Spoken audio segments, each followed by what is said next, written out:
This is the OTP Pregame, presented by Farm Bureau Health Plans, where members are the plan. Farm Bureau Health Plans makes it easy for Tennesseans to get the health coverage they need for less than they expect. Learn more at fbhp.com. With Amy Wells, I'm Mike Keith, and in the Snickers hot seat, the man himself who loves Thanksgiving more than any human being alive, Rhett Bryan.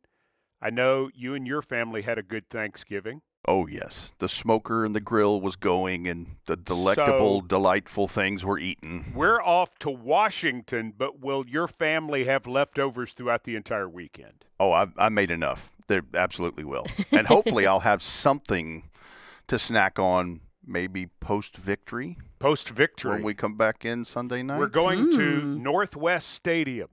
Hard to get used to that, isn't it? It's really hard to get. And it's kind of odd, too, because you want to immediately go, well, what about Southeast Stadium? And what about Well, I think about the Titans' first charter when I first started flying, which was with Northwest Airlines.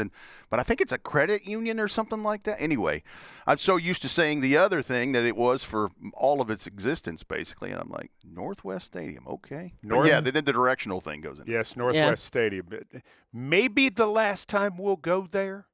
I think they will get a new stadium now that ownership has changed. It feels like that will happen. Yeah, I would say you're right, and no more frequently than we do play there. And I'd say you're probably right on that one. They were just not going to give the other guy a new stadium. No, they weren't really interested in that. I hope they get a new stadium, man. That is not one of my favorites. Great. It's not one of my favorites. It's not the Oakland Coliseum, but it's not great. It's not good. Not fabulous. Titans and the Commanders still have to push that out. It does not flow out naturally. Nope.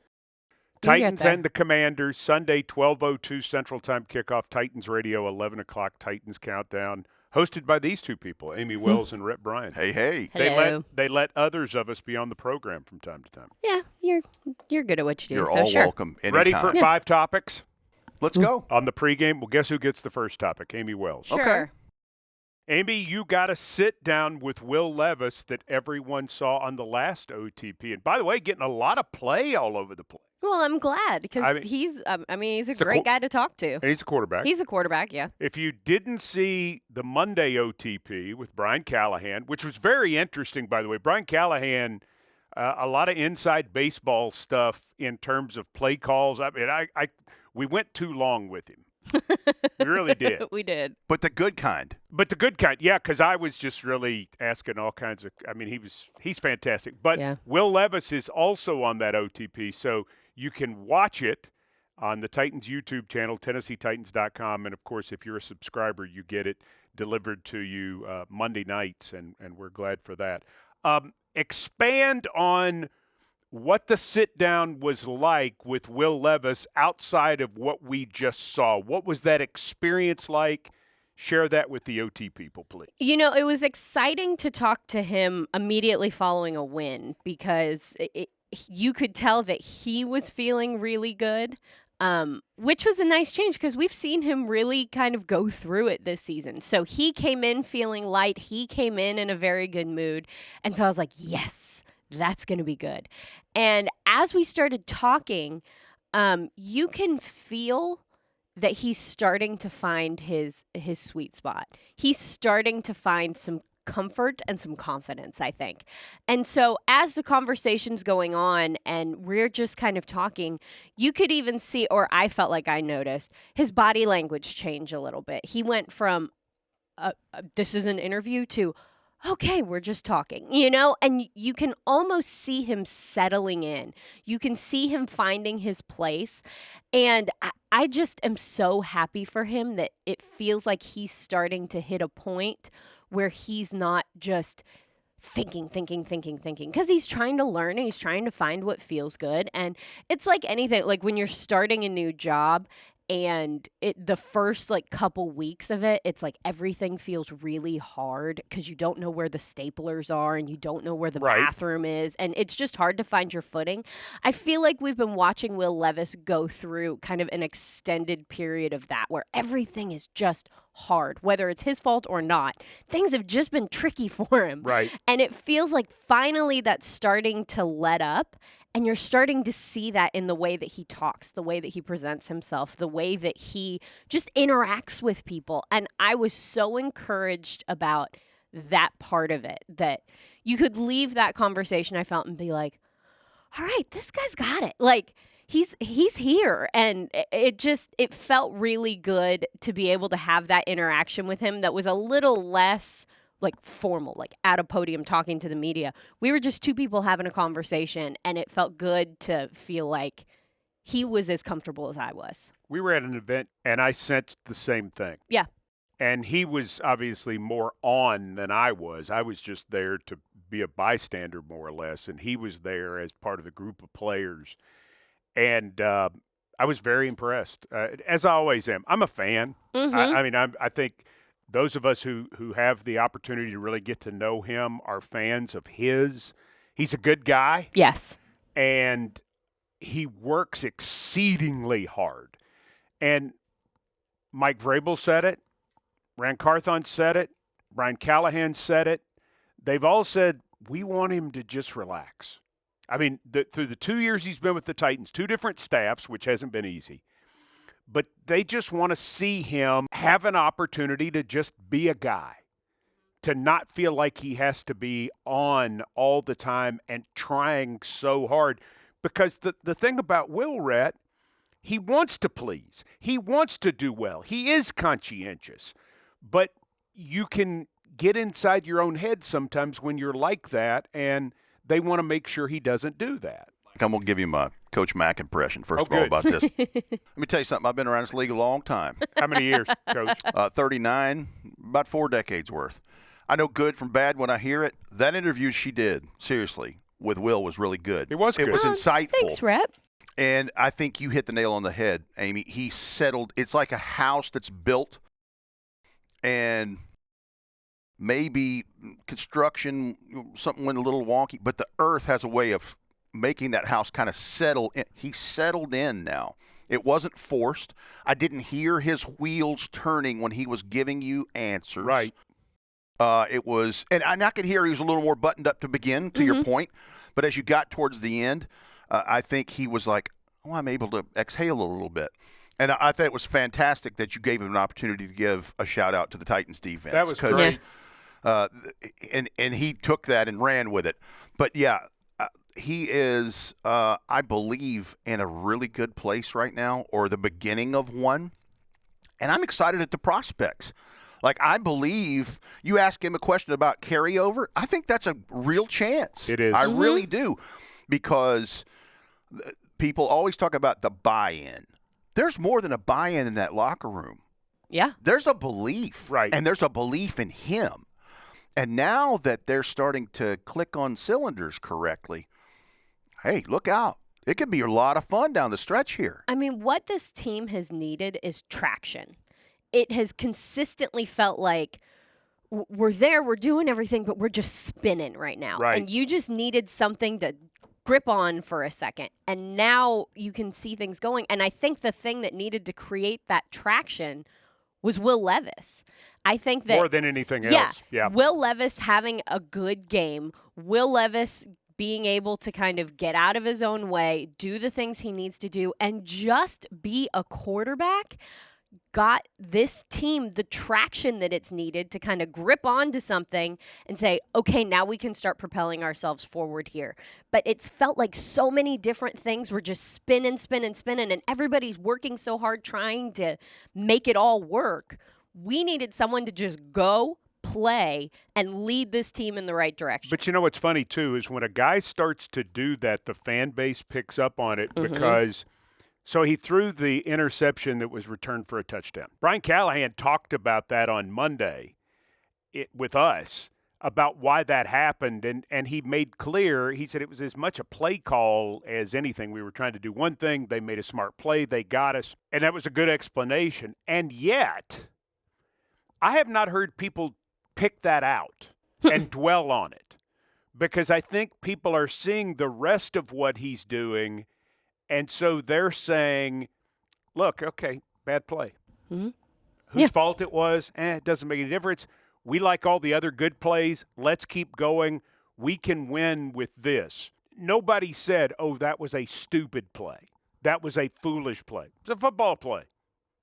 You lost. Jair Alexander jumped you in the third game of the year. I mean, it's going to happen. Well, he gets paid just like everybody That's else right. out there. But what Brian said was really interesting about that play, that they just had absolutely the wrong play called at that moment, and that he'll learn from it. But I find it interesting that people are not going looking for the negative with him now because they're seeing enough positive to go, okay. Couple things. One, a win will help a lot of that, yeah, for sure. Yeah. We know that. That's very obvious. But I go back to the week before at Nissan Stadium when he hit Nick Westbrook-Akine on that 98-yard touchdown. I wondered at the time, as you and Mac were calling it, I thought, could this be the spark? Mm-hmm. And then he seemed a little different at the podium that next week, and he's been dialing in. And then you start to see all these explosive plays that are starting to pop. Well, he had the 51-yarder that was called back even after the 98-yard pass. Right. And, that's why you want him to make it. Those plays you're talking about are the easy pullout to illustrate why you want him to make it. Quarterback's got to do 100 different things. I get that. But he does have that ability to hit those big ones to give you that chance to be a more explosive offense. Right. Absolutely. But that's why I'm excited at the prospect of what could be coming down the road in this, and especially this weekend.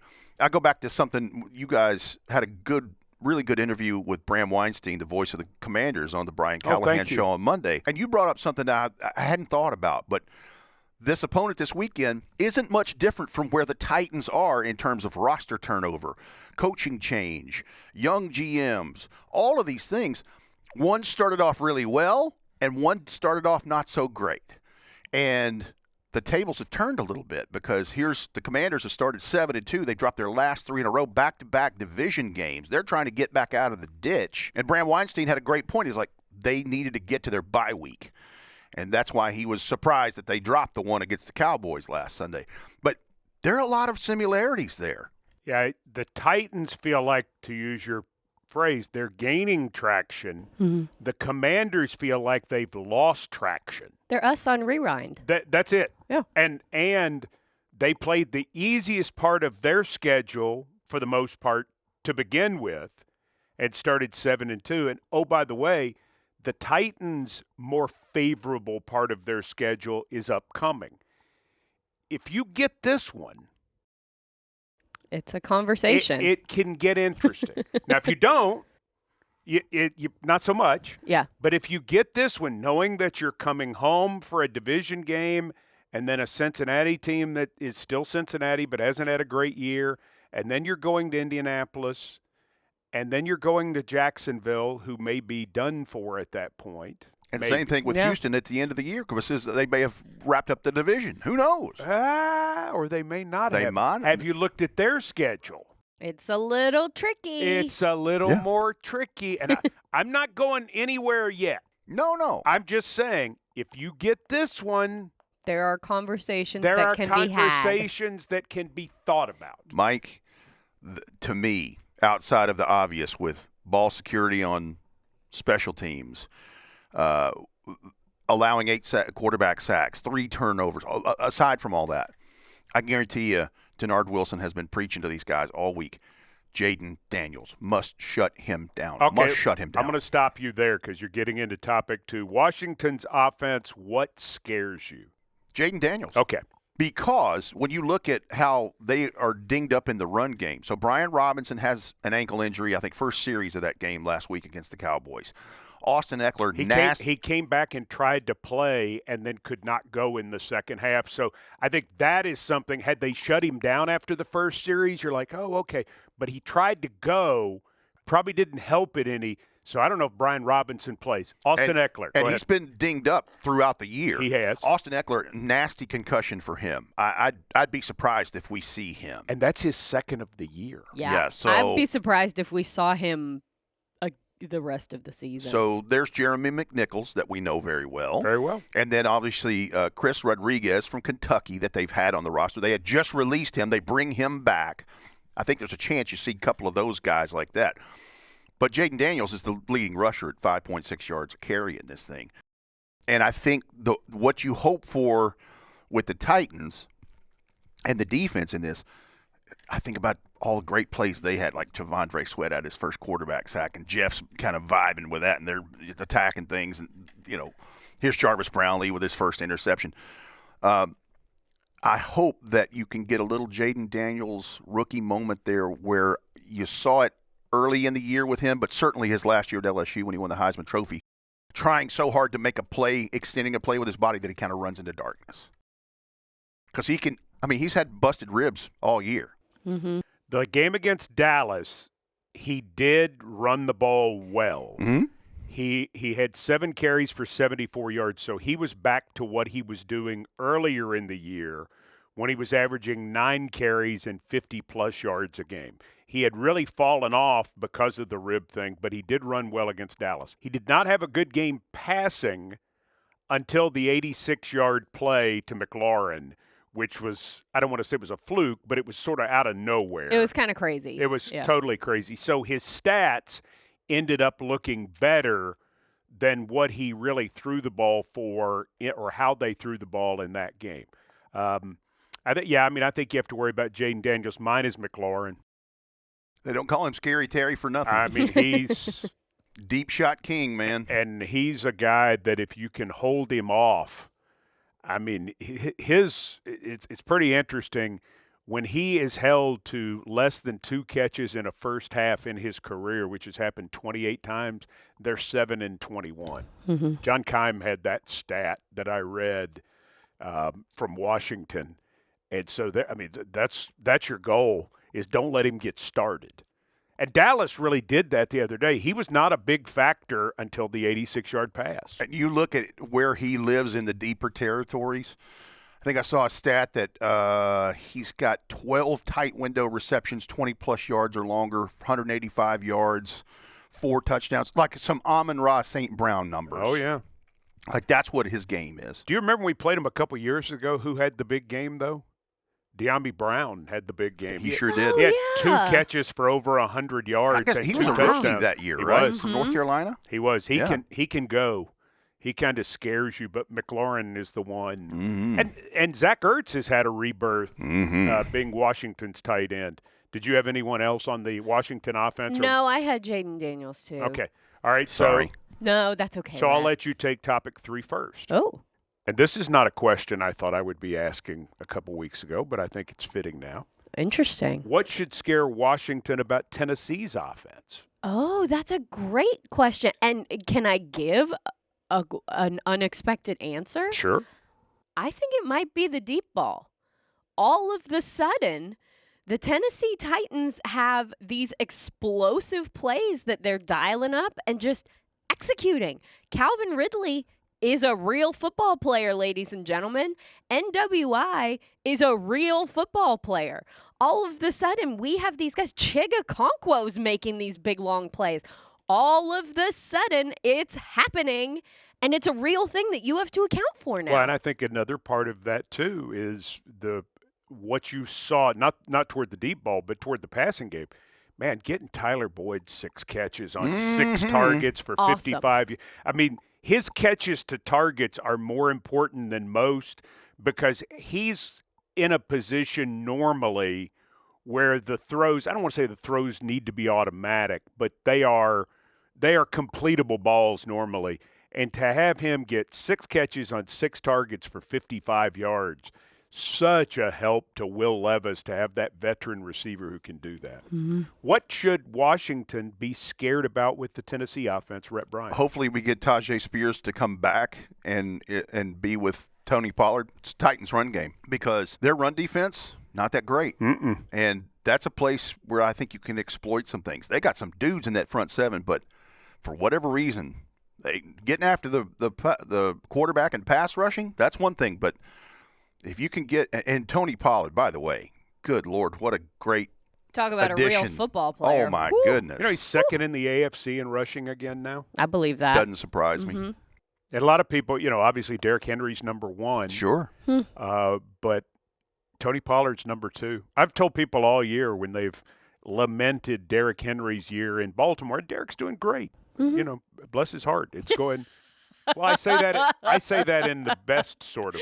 way. The Titans' run game hasn't been the problem all year. The Titans' running backs haven't been the problem all year. I want to see Tajay get back because I'm disappointed that Tajay hasn't been able to do more because of the hamstring and now the concussion. And he's just had that second-year thing that, you know, a lot of guys end up having where they just it's just a wash for some reason. And it would be so nice to have him involved over the last, 6 games of the season to give him that opportunity and to take some pressure off Tony. And to give Brian Callahan the opportunity to call some more plays involving the two of them and what he gives them in different ways. A little diamond formation. Yeah. The versatility is a real thing, though. That's right. Being able to call some of these plays all of a sudden, the Titans aren't just trying to make up for like lost plays and dig out of holes they're anymore. Just starting to work now. Yeah, I mean, now we're able to do some things. You've got your quarterback, I think, in a great place, and things are starting. Listen, not a lot's falling your way this year. None. Now it's starting to fall in your way a little bit. Yeah. And so, but you're right. Explosive plays. Who's it going to come from? Is it going to come from NWI? Is it going to come from Calvin Ridley, or is it Chigakonkwo now? You just don't know. If they're going to double Calvin Ridley, you're leaving yourself open. I mean, we saw on Titans football with Brian Callahan, he diagrammed the play. And the reason Chigakonkwo was able to go 70 yards is mainly because they were doubling Calvin Ridley. And the guy who would have been there was instead turned toward Ridley. And by the time he turned back, Chig was fast enough he could get around him. Chig only had to make one move. Yep. And then just run. Green grass, my Hit friend. Nearly 21 miles an hour. Well, and then you're starting to be able to, and to use another Coach Mackism, to layer the calls, because if teams have to be worried about play 1, then you can run play 2 and play 3 and play 4 off of play 1 looks. Yep. 100%. Another Coach Mackism, daisy chaining. Yes. You can daisy chain calls. You can. Hey, Titans fans, celebrate each Titans win and enjoy the sweet taste of victory with a free donut at Kroger the very next day. Just download your digital coupon to score your free donut at any Kroger store. It's our way of saying thanks. Now let's be clear, it's one free donut per transaction while supplies last. Kroger, fresh for everyone, and official grocer of the Tennessee Titans. Tighten up. Home is at the forefront of all that we do. It's why we're so committed to caring for the places and spaces in which we work and live. Ashley, the official furniture provider of the Tennessee Titans. OTP pregame continues. Question 4. I'll let Rhett Bryan go first on this one. Who's the player making the Titans defense go?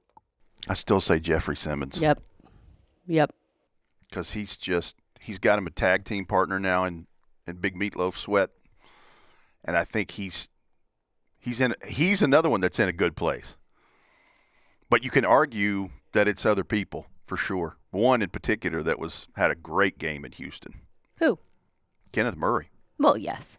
He had a fantastic game. Yeah, Jeff is doing, what did the kids say? Doing the most, and I don't know if that's a good thing or bad thing but he's propelling everything. He's got everyone going forward. He busts it from the first play to the last play. He wants it. He's aggressive. I mean, you watch the Tennessee Titans play, and 98 just separates himself from everyone else consistently. I couldn't make a case for Arden Key right now. You could make the case. I would listen to the case. I would probably disagree with you, but the case could be made, sure. It feels like he's stirring up stuff all the time now. He loves to chirp anyway. But I'm talking about, I mean, they have to account for him, and he shows up in the run game too, and he provides a tremendous amount of energy and the chatter. And, I mean, there's part of me just watching that game back, I'm sitting there, and Arden didn't have his best game statistically, But, man, he's a pain. Yeah. I mean, he is just disruption. He's disruption. He's energy. He's fun. When you think about defense, you think about all of those things. And Jeff's Jeff. Yeah. And I'm certainly not ever going to argue with a compliment for Jeff, but yeah, I think you could make a statement towards Arden, and I don't believe anybody would call you totally out of line. Nope, I 100% agree. Even with if they disagree. No, he's had a nice year. Yeah, and he continues to just stack it. Well, he needs to keep going. Yep, because he's having the type of year that a 3-sack game could be around the corner for him. Mm-hmm. And then if there's a 3-sack game, then he's talking about a double-digit sack year. He's also had the strip sacks. He's been a big play guy at different points. Tackles for loss, plays the run a lot better than he gets credit for. I don't know if this is newer in his career. We always thought of him as more of a pass rusher, but and then if he gets to double digits, then you start talking about him as a potential all-star. And I think Harold's going to get to double digits because Harold's just going to keep working and showing up and doing Harold stuff. And you drop Harold into coverage sometimes and he makes plays. And, Harold's just Harold. He's just a really good football player. But Arden, I think, is approaching that level as well. I would describe Arden's play this year is reminding us just how quickly he can get back there and just mess stuff up. Like you don't see it every down all the time because that's not what he's supposed to do. When he's in there, obviously, yeah. And you're right. We think if we pigeonhole him as a pass rusher, but man, some of those tackles for loss, I'm like, he's already back there. Right. You blink. All right. So I mentioned this is topic 5. Yes. And this is going to take you going deep. Are you ready to go deep? Sure. Like Calvin Ridley? Yes. Cool. So the event that we were fortunate enough to be a part of with Titans players earlier in the week that I mentioned that Will Levis attended was an event with Jelly Roll. My question is there a more famous Titans fan right now than Jelly Roll? No, there's not. He's everywhere.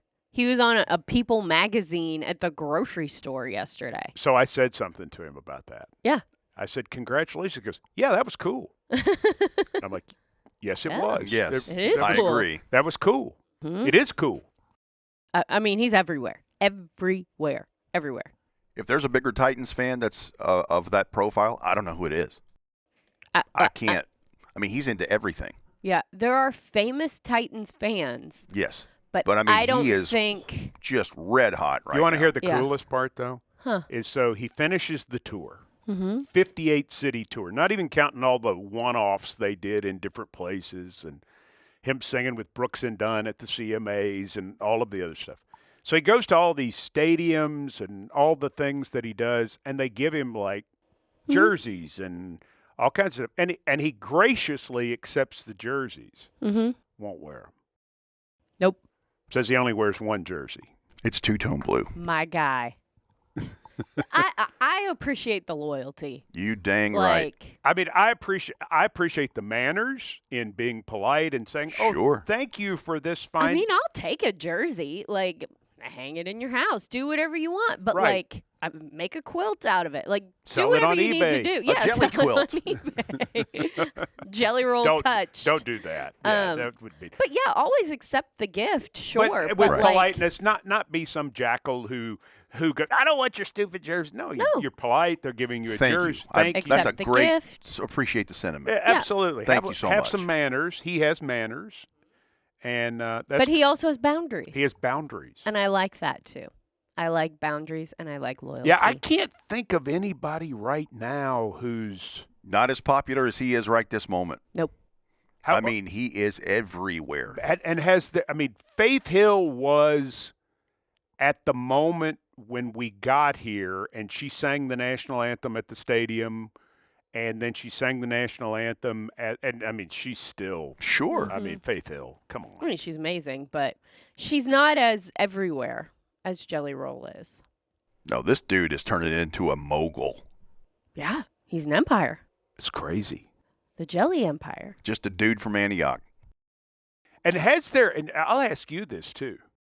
Has there ever been anyone to come specifically from the 615 who has hit it the way he has?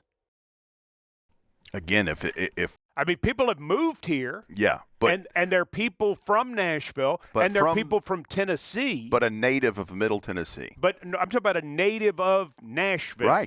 Right. I don't think there's anybody. I mean, you think about and this will throw you, but Dinah Shore from Winchester. I mean, she was a massive star, but she's from Winchester. Right. You know, I mean, there are other people who have the only person, Mike, is, and it's not applicable because she lives in another part of the state. It's Dolly Parton. Yep. Yeah. That's it. But that's what I'm saying. I mean, she's not from Sevierville. Yeah, that's my point about it. I mean, Taylor, I guess they moved here. She wasn't born here? No, she's from Pennsylvania. Okay. And I mean, I think she's great. I think Taylor she went Swift, to high school here. She went to Hendersonville, right? She sure did. Yeah. Yes. And I mean, I love Taylor Swift. You know this. I do. Yeah, but she's not a native. No, she's not from here. Yeah. I mean, it's a fascinating discussion. Someone brought that up. She grew up here. Well, I mean, she only really lived here for 2 years. Okay, she didn't grow up here. No, she moved here. She doesn't even go here. No, she moved here in high school. Yeah. Yeah. Okay. All right. Yeah, you're not from there. But I mean, he's from. He is from He's Nashville. from Davidson County. Yeah. I mean, who else would there be? How weird is that? This is such an odd thing now that we think about it. That's what I'm saying. He is from Antioch, where they rock. How are you from? How is Nashville not producing more Nashville talent? Well, they are. I mean, there's some. But so much of it. Like Ernest. Ernest, who's with him. Yeah. Ernest is from Nashville. Yeah. And he's awesome. But, I mean, he's not what Jelly is. And, I mean, he's having a good run. Go for it, my man. Keep going. He was a great high school baseball player, too. Did you know that? I did not. He was a great high school baseball player. Where's Morgan Wallen from? Morgan Wallen is from Rogersville. He grew up in Coreyton. So he's from East Tennessee. Oh, okay. All right. He's having a pretty good run himself. Oh, absolutely. Yeah, he's doing all right. But again, I mean, there are tons of famous people who would call somewhere in Tennessee home. Nate Bargatze, he's not a singer. No, but he's not. He is very famous right now. I mean, he's certainly. He would be a famous Titans fan. Oh yeah, all right. I'm sorry it took me so long, Nate. Please listen to the program. That's a good one. He's very funny. But he's not a singer. He is not a singer. No. And the part of it too, Dinah Shore was a singer that I referred to. Dolly Parton, a singer, is a singer. Yeah. Yeah. So, I mean, that's the part of it. I mean, there are a lot of famous people from Tennessee. You know, and I'm sure somebody watching, why didn't you mention Elvis? Well, Elvis is really from Tupelo, Mississippi. Correct. Yeah. And Tina Turner was from West Tennessee. She's from Brownsville. From Brownsville. Actually, Nutbush. Nutbush city limits. A suburb of Brownsville. Man. You didn't know that, did you? No, I actually think I did know that, but I think you told me that. And Aretha Franklin's from Memphis originally. That's correct. Interesting. Okay, we need to get off here. All right. Well, but this is a thought that's going to fester now. But it really is. Very interesting. It is interesting. Still but go, Jelly, I don't go. know. I mean, you think about Music City, USA, that he could be the biggest singer who's actually from Davidson County. That's a real thing. That's crazy. It is crazy. Good job, Jelly. Get yours, man. Yeah. Let's go. And get some for us while you're at it. Yeah, and get some for us. You know what I want to get? As we say. The Washington Commanders, the W in Washington, I want that to be short for W for the Titans. Yeah, as we say. Let's do that. Get you some. Get you some. Get you some. That's a Davidson County thing. Is it? Yeah. Come on, get you some. Oh. Get you some. Oh. You feeling froggy? Jump. Just Come on, get you some. Come on, get you some. Come on. I don't know about that. I ain't scared. I don't know about that. You don't know get you some? Well, I mean, I've heard it. It's well, a I hope thing. you have. You said it in the broadcast before. Oh, yeah. But only when you give somebody something and then you say get you some. Right. I mean, that's a thing. I mean, you have some of that, Junior. Yeah, Get you a little of that there, Junior. I have heard that from you. to me. I've said that to you? I'm sure. I don't think I've said that to you. You probably have. I'm sure I deserved it. Hey, Titans fans, SeatGeek makes it easy to find tickets so you can be a part of all the touchdown celebrations this season. Whether you're buying or selling football tickets, SeatGeek is the place to do it. SeatGeek is the official primary ticketing partner of the Tennessee Titans. The most disruptive idea in ticketing, a ticket that works. Expect the expected. SeatGeek. SeatGeek. Made a rookie mistake this football season? Maybe you should have had a Snickers. Because now you can enter for the chance to turn those rookie mistakes into prizes, including a trip to Super Bowl 59. Visit snickers.com/rookie mistakes for details. We have some things we have to do. We do. Hang on. Hang on a second. I have to get my props. Pizza. Here's the thing, and do you know how much this podcast cost you, the OT people? Nothing. Nothing. $0. $0.99. Free 99. Free 99. So free. Subscribe. Uh-huh. It costs you That's nothing. all you got to do. Yeah. But we have sponsors. We do. And Little Caesars is a sponsor. Yep. So we're taking care of them right here just to make you know that Little Caesars is official pizza of the Tennessee Titans. Pizza. Are you going to do your key ingredient? Yeah, I don't think – I haven't shortened this. So time for the key ingredients of the game delivered by Little Caesars. So tell me when you're ready. I'm ready. Key number one for Sunday in Washington is you got to tackle Jaden Daniels. The former LSU standout is the Commanders' leading rusher and has been their key to converting numerous third and fourth downs while also scoring 5 touchdowns. Tennessee needs to be ready to tackle well from the jump, especially tackle Jaden Daniels. Key number 2, getting plays from receivers other than Calvin Ridley. Ridley made big plays early at Houston, so the Texans double-teamed him. That freed up Nick Westbrook-Akine and Chigakonkwo to make big plays, with both scoring long touchdowns. Ridley is playing great, so don't be surprised if opponents continue to double him. If so, other Titans need to take advantage. At key number 3, bring the same energy that we've seen over the last 2 to 3 games. Washington has not had their bye week yet. The Commanders are a good football team, but they are a beaten-up football team that has lost 3 in a row. If Tennessee can push the tempo at every opportunity in Washington on Sunday, the Titans may come home with a second straight road win. You didn't get it, but you were closer than I thought you were going to be. Little Caesars Pizza. is the official pizza partner of your Tennessee Titans. Pizza. Download the Little Caesars app and get your favorites delivered today. Oh, you're not going to do it now. Delivery fees apply. Pizza. All right. Hang on. Switch props. We have to By switch the way, out. what about Levis? Sitting next to the mayonnaise inconspicuously. So when you brought out the mayonnaise. We just said it there. And so he never said anything? He never acknowledged it. And we said it on purpose right next to him. And so he never, picked it up? He never bumped on That's it. awesome. Which leads me to believe that his house is full of jars of mayonnaise. He, doesn't even see it anymore. See, hopefully you used a lot of Hellmann's over Thanksgiving. And here's the thing. You're going to make some dish for Christmas. You are. You're going to some sort of Christmas party. Yep. Maybe it's at the church. Mm-hmm. Here's my message. Get you some. Oh, my God. Get you some Hellmann's so you have it on hand.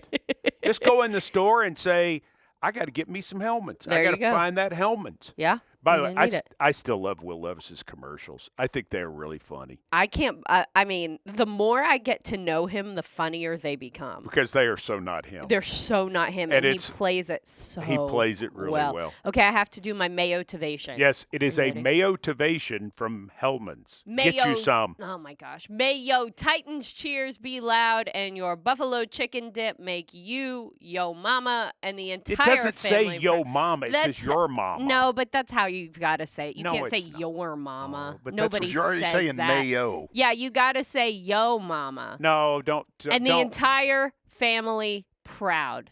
Hellmann's, the official mayo of the Tennessee Titans. May your game day be delicious. The end. You have to say it with feeling. And yo mama has feeling. Your mama. Otherwise, you have to say your mother. But see, that's the joke. Because otherwise, you say your mom, or your mama. Your mama.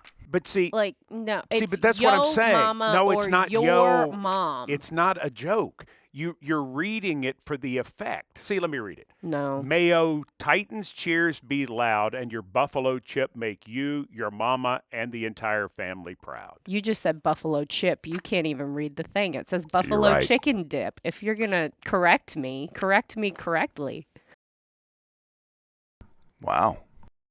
I'm just saying. You really are in the Snickers hot seat. I am. Or maybe hand me that. Maybe I You am. might be in the hand me The that. Snickers hot uncomfortable Yeah. seat. There you Yes, go. here we are. If you're going to do it, do Yes. it right. For Rhett Bryan and Amy Wells, and for everyone here, I'm Mike Keith. We hope you're having a great Thanksgiving weekend, that you have a great time with your family.